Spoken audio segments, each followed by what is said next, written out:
ఒకసారి ఆర్ఎస్ఎస్ వ్యవస్థాపకులు డాక్టర్ హెడ్గే వారి దగ్గరికి ఒక పెద్ద ఆయన వచ్చి, ఇక్కడ ఒక కాలనీ ఏర్పాటైంది, కాలనీ ఏర్పాటు చేసుకున్నాం, దానికి హిందూ కాలనీ అని పేరు పెట్టుకున్నాము, మీరు ప్రారంభించాలి, కాలనీ ప్రారంభోత్సవానికి మీరు రావాలి అని ఇన్వైట్ చేశారంట, ఆహ్వానించారంట.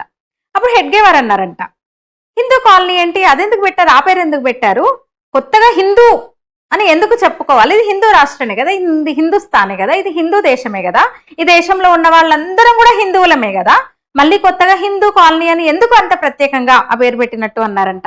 అయితే ఇంచుమించు అదే మాట, అలాంటి మాటే ఇన్నేళ్లకు మళ్ళీ ప్రస్తుత సర్సంఘచాలక్ డాక్టర్ మోహన్ భగవత్ అన్నారు, ఇది హిందూ రాష్ట్రమే, ఎవరు ప్రత్యేకంగా అధికారికంగా అంటే ప్రత్యేకంగా ప్రకటించక్కర్లేదు, ఎవరు గుర్తు చేయక్కర్లేదు, చెప్పక్కర్లేదు, ఇది హిందూ రాష్ట్రమే అన్నారు ఆయన. మధ్యలో వీర్ సావర్కర్ అదే మాట అన్నారు, హిందువుకు ఒక అద్భుతమైన నిర్వచనం ఇచ్చారు ఆయన, ఈ దేశంలో ఉన్న వాళ్ళందరూ హిందువులే అన్నారు. ఆ సింధు సింధు పర్యంత యస్య భారత భూమిక పితృభూ పుణ్య భూశ్చైవ సవై హిందూ రీతి స్మృత.